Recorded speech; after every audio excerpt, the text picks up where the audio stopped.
how to make photo collage on iPhone without apps. So if at the end of this found this offer informative, please don't forget to like and then subscribe. Now, if you have multiple photos and you want to combine all of these photos into a single photo, like having a grid photo or photo collage, then this is what you should do. Go ahead and search for the shortcut application on your iPhone and open it. Once you open the shortcut application, locate and click on library at the bottom right. Click on search under library. Search for photo grid. So once you start typing, you see the menu appears. Then under shortcut, click on the plus button on photo grid.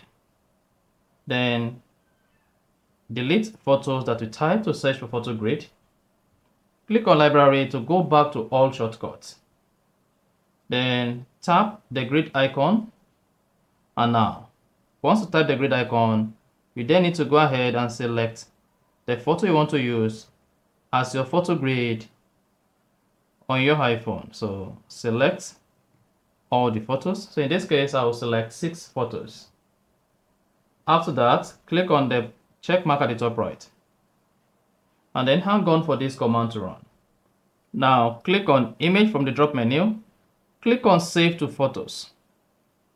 And then this is going to save the photo grid to the Photos app on your iPhone. Or better still, click on the share button at the bottom right. Then click on save image or click on view more. Under view more, you can save this to files or download image by clicking on save image.